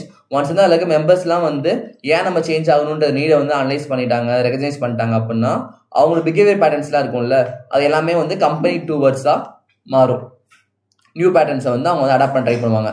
அப்போ வந்து கம்ப்ளைன்ஸ், ஐடென்டிஃபிகேஷன், அதுக்கப்புறம் இன்டர்னலைசேஷன் 3 பாயிண்ட் இருக்கு. கம்ப்ளைன்ஸ் என்ன சொல்றாங்கன்னா it is achieved by strictly enforcing the reward and punishment strategy for good or bad behavior. Fear of punishment and actual reward seems to change behavior of the better. So வந்து like எதுவுமே இப்போ follow அன்ஃப்ரீசிங்ல வந்து எல்லாத்தையும் 0 வைக்கிறோம். திருப்பி என்ன பண்றோம், சேஞ்சை வந்து இம்ப்ளிமெண்ட் பண்றோம். அந்த டைம்ல என்ன பண்றோம்னா கம்ப்ளைண்ட்ஸ் ஃபாலோ பண்றோம். யாரெல்லாம் ஃபாலோ பண்ணலையோ பனிஷ்மெண்ட் கொடுக்குறாங்க, யாரெல்லாம் ஃபாலோ பண்றாங்களோ அவங்களுக்கு ரிவார்ட்ஸ் கொடுத்து மோட்டிவேட் பண்றாங்க. அப்போ டிஃபால்ட்டா என்ன ஆகும், ஒன்று பயத்தினால வேலை செய்வான், அப்படி இல்லைன்னா பெனிஃபிட்னால வேலை செய்வான். செகண்ட் பார்த்தோன்னா identification. Identification occurs when members are psychologically impressed upon to identify themselves with some given role models whose behavior they would like to adapt and try to become like them. இங்க என்னன்னா வந்து employees வந்து role models, நான் அவங்கள மாதிரி மாறணும், CO மாதிரி நான் மாறணும் அப்படின்ற மாதிரி இண்டிவிஜுவலா க்ரோத் கொடுக்கணும் அப்படின்னா அவங்க அந்த மோட்டிவேஷனா எடுத்துக்கிட்டு அவங்க வந்து அவங்க ஐடென்டிஃபை பண்ணி அது நமக்கு என்ன தேவையோ பண்ண ஆரம்பிப்பாங்க. தேர்ட் வந்து internalisation involves some integral changing of the individual thought process in order to adjust to the changes introduced. They are given freedom to learn and adapt new behavior in order to succeed in the new set of circumstances. So இங்கே என்ன ஆகுதுன்னா வந்து individuals வந்து change ஆகிறதுக்கு time limit கொடுக்குறோம், அவங்க வந்து learn பண்ணுறதுக்கு ஆப்ஷன்ஸ்லாம் அவைல் பண்ணுறோம், அவங்க வந்து லைக் எல்லாமே கற்றுக்கிட்டு அவங்க நியூ பிஹேவியர்ஸ் வந்து இம்ப்ளிமெண்டேஷன் பண்ணுறாங்க. ஸோ அதனால வந்து மாறுறாங்க. ஒன்ஸ் இதெல்லாம் மாறினதுக்கப்புறம் என்ன ஆகும், வேறச்சும் மாற்றணுமா, தேவையில்லை, அந்த சுச்சுவேஷன் அப்படியே ரீஃப்ரீஸ் பண்ணுறோம். புரியுதா? ரீஃப்ரீஸிங்னா என்ன, ஃப்ரீஸ் பண்ணுறது தானே. அகைன் வந்து எதுவுமே இல்லாமல் இருக்குது, ஒன்று புதுசாக மாற்றுறதுக்கப்புறம் ரீஃப்ரீஸ் பண்ணுறப்ப அது வந்து நமக்கு வந்து ரெகுலராக அது வந்து பெனிஃபிட் கிடைக்கும்.